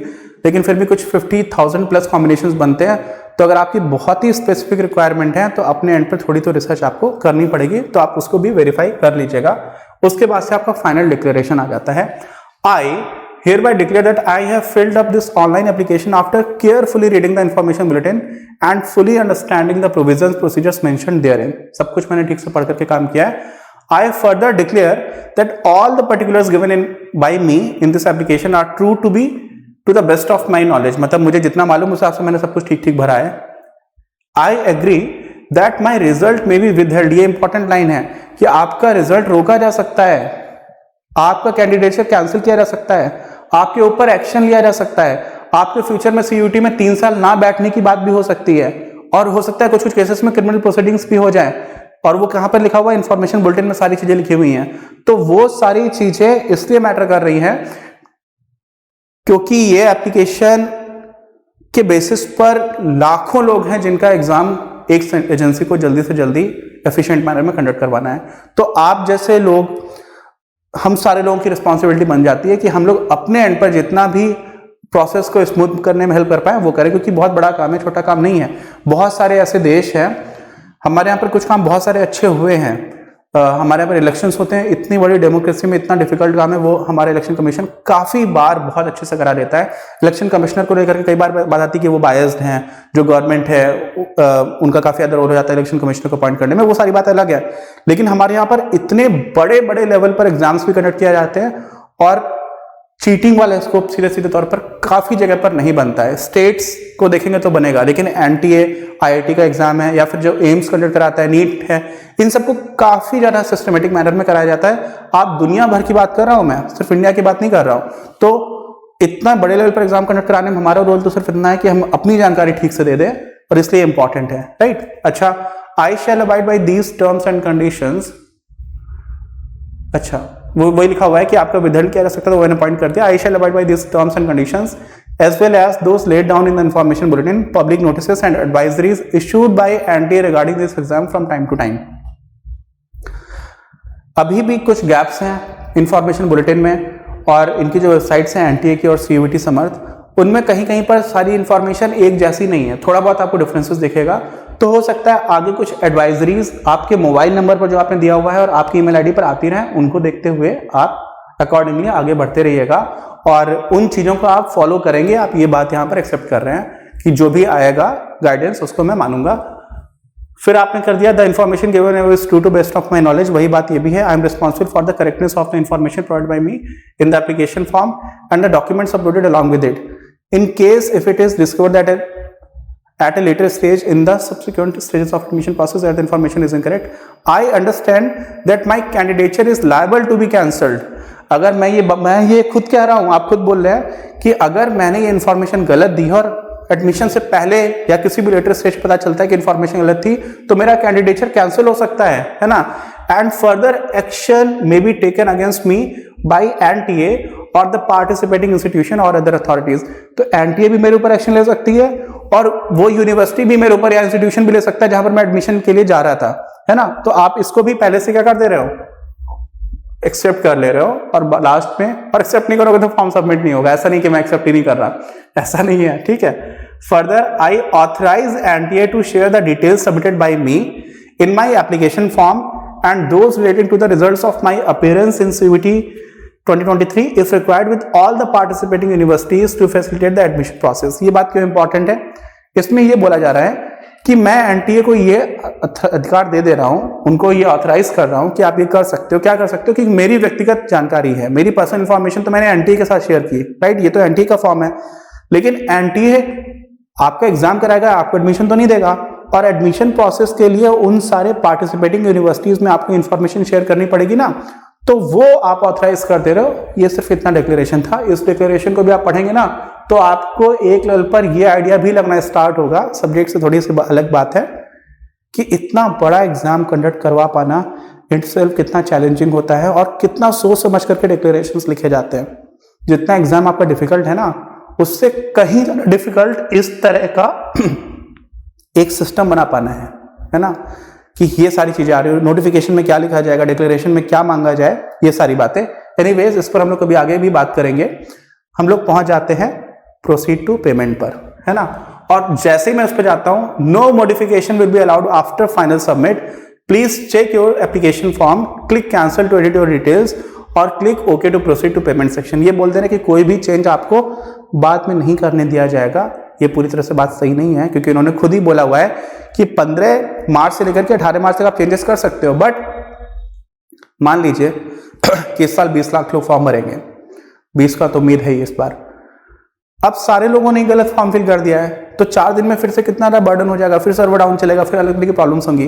तो ऐसा ना करें, ये आपके लिए भी बेहतर है और सीयूईटी और एनडीए के लिए भी बेहतर है। सब कुछ प्रोसीड करने के बाद भी आप देखेंगे आ जाता है verify email ID to proceed further. ऐसा क्यों आया? क्योंकि ईमेल आईडी बहुत ज़्यादा इंपॉर्टेंट होगी किसी भी तरह का कम्युनिकेशन के लिए। तो जो भी मैंने ईमेल आईडी प्रोवाइड की हुई थी उस पर उसको फिर से एक बार कंफर्म करना है, तो आप उसको कंफर्म कर दीजिएगा जो आपकी ईमेल आईडी है। और लास्ट में आपको फिर से सिक्योरिटी पिन जो है एंटर करना है, वो आप कर दीजिए। कितना है? 241। अभी 61 ही दिख रहा है अभी तो मुझे, ठीक है। Verification code. अच्छा, जैसे मैंने इसको एंटर किया तो वेरिफिकेशन कोड आया। वेरिफिकेशन कोड मेरा ईमेल आईडी जो मैंने प्रोवाइड किया हुआ है उस पर आया होगा। तो वो वेरिफिकेशन कोड मैं अपने ईमेल आईडी पर, अपना कोई मेल आया होगा नया, उसको देख करके फिल करूंगा। बाकी उसके बाद मुझे सिक्योरिटी पिन यहाँ पर डालनी होगी, तो मैं इसको भी चेक कर लेता हूँ। मुझे मेल आ गया है कॉमन यूनिवर्सिटी एंट्रेंस टेस्ट से। मैं उसका स्क्रीनशॉट भी आपके साथ शेयर कर दूंगा, जिससे कि आपको थोड़ा सा आइडिया रहे बाद में। और इसमें कोड आया है और वो कोड मुझे एंटर करना है। वेरिफिकेशन कोड था 572565, 572565। और फिर मुझे अपना सिक्योरिटी पिन है, इसको एंटर करना है 241613। वेरीफाई। अब email ID verified successfully, email ID भी वेरीफाई हो चुकी है। और क्या क्या हो गया है? रजिस्ट्रेशन हो गया, एप्लीकेशन फॉर्म भी हो गया। अब बात आती है पैसा की। पैसा है ना, फीस पे करनी है, तो मेरा पूरा फॉर्म ये फिल हो जाएगा और मैं इसको कंटिन्यू कर देता हूँ एप्लीकेशन फॉर्म पर। अब एप्लीकेशन फिल होने का जो लास्ट स्टेज है रजिस्ट्रेशन पेमेंट, वहाँ पर हम लोग पहुँच जाते हैं और ये सारी इन्फॉर्मेशन है उसको फिर से शो किया जा रहा है। तो अब मैं यहाँ पर जाकर के directly state bank of India, Canara bank, ICICI bank या फिर पेटीएम में से किसी से भी पेमेंट कर सकता हूँ। ठीक है, आप भी इन ऑप्शंस में से किसी से भी कर सकते हैं। एसबीआई और बाकी ऑप्शंस थे बैंक्स के, साथ में पेटीएम का था, तो मैंने पेटीएम पर क्लिक किया। क्लिक करने के बाद से ये क्यूआर कोड आ रहा है। अच्छी बात ये है कि यहाँ पर स्कैन क्यूआर विद पेटीएम और एनी यूपीआई ऐप, तो आप किसी भी यूपीआई ऐप से कर सकते हैं, पेटीएम जरूरी नहीं है। मेरे पास अभी पेटीएम डायरेक्टली इंस्टॉल भी नहीं है मेरे इस फोन में, तो किसी भी एप्लीकेशन, फोन पे है, भीम है, गूगल पे है, किसी से भी आप कर सकते हैं। काफी ज्यादा सिंप्लीफाइड रहेगा। और फाइनल पेमेंट होने के बाद आपका CUET application submitted successfully for application number this, जो भी आपका एप्लीकेशन नंबर था, और डाउनलोड प्रिंट कंफर्मेशन पेज, तो आप इसको डाउनलोड कर लीजिएगा। इसका भी एक बार सेव करके रखेंगे, आगे के लिए काम आएगा। और साथ ही साथ आप क्या करेंगे, इसको फ्यूचर रेफरेंसेस के लिए यूज कर सकते हैं, इसलिए आप इसको सेव करके रखिएगा। सीयूईटी एप्लीकेशन, ठीक है, आपको डेस्कटॉप पर ही मैं इसको सेव कर लेता हूँ, बाद में इसको चेंज कर दूंगा होपफुली। देखिए, एक बार हम लोगों ने इस पूरी प्रोसेस को end to end go through किया। क्यों किया? कि आप सारे लोगों के साथ में मैं भी एक बार देखूँ कि कहाँ कहाँ पर क्या क्या प्रॉब्लम्स आ रही हैं। बड़ा फॉर्म होता है, काफ़ी सारी इन्फॉर्मेशन आपको शेयर करनी होती है, लेकिन आप पेशेंस के साथ रखें। कुछ डिफिकल्ट इन्फॉर्मेशन तो है नहीं, आपको अपने बारे में बताना है तो ठीक से बताइएगा। बार बार करेक्ट करने का ऑप्शन भी आता है, तो अगर कुछ गलती हुई तो आप उसको ठीक भी कर सकते हैं। सबसे ज़्यादा इंपॉर्टेंट है 2-3 चीज़ें मैं आपको बोलूँगा कि आप पहले से ही कुछ चीज़ें जो आपको रिक्वायर्ड है आप उनको अपने सामने रखिए, जिससे कि गलतियाँ नहीं होंगी। दूसरा, किस यूनिवर्सिटी में कौन सा प्रोग्राम लेना है और उसके लिए एलिजिबिलिटी क्या है, कौन से सब्जेक्ट्स में आपको अपेयर होना होगा, ये काम है जिसमें आपको थोड़ा सा टाइम देना पड़ेगा अच्छे से। और यहाँ पर आपकी अपनी क्लास काफ़ी हेल्प करने की कोशिश कर रही है। पूरी सीरीज में हम लोग इस वीडियो को, इस तरह के वीडियोस बना करके इस पॉइंट को कवर करने की कोशिश कर रहे हैं। और उसके बाद कौन से सिटीज़ में आपको अप्लाई करके जो आपकी प्रेफरेंस रहेंगी वो इंपॉर्टेंट रहेगा। सब्जेक्ट्स आपने जो सिलेक्ट किए हैं और उनका मीडियम, वो भी बहुत इंपॉर्टेंट है, क्योंकि आपका कंप्यूटराइज्ड है, फिल हो गया, आपको देना हिंदी मीडियम में था, आपसे गलती से फिर इंग्लिश हो गया है, तो भी आपको काफ़ी सारी प्रॉब्लम हो जाएगी। तो सारी चीज़ों को बहुत केयरफुली फिल करिएगा, कुछ डिफिकल्ट नहीं है। और भी आपके कोई भी क्वेश्चंस आते हैं अगर एप्लीकेशन से रिलेटेड, पूरा फिल करने से रिलेटेड कोई भी प्रॉब्लम है, तो आप प्लीज़ कमेंट बॉक्स में लिख करके भी हमें पहुंच सकते हैं, या फिर सीधे अपनी क्लास के जो ईमेल एड्रेस है उस पर भी आप, या यूट्यूब चैनल पर जाकर के कमेंट करके हमें रीच आउट कर सकते हैं। उन सारी क्वेरीज को हम लोग ठीक से, सारी को तो नहीं, बहुत सारी चीज़ें रिपीटेटिव भी होती हैं, तो अगर कोई सेंट्रल आइडिया है, कोई एक मेन क्वेश्चन आ रहा है, तो उसको हम लोग ठीक से आंसर करने की पूरी कोशिश करेंगे। मिलते हैं हम लोग अगले वीडियो में। होपफुली इससे आपको थोड़ा सा फायदा हुआ होगा। जिनसे गलतियां हो गई हैं वो लोग परेशान मत होइए। कौन कौन सी चीज़ें ठीक हो पाएंगी, नहीं हो पाएंगी, वो अपडेट्स हम लोग को मिलता रहेगा, एडवाइजरीज आती रहेगी। तो 15 मार्च से 18 मार्च के बीच में भी काफ़ी सारी चीज़ें ठीक की जा सकेंगी। डोंट वरी, मिलते हैं हम लोग अपने अगले वीडियो में।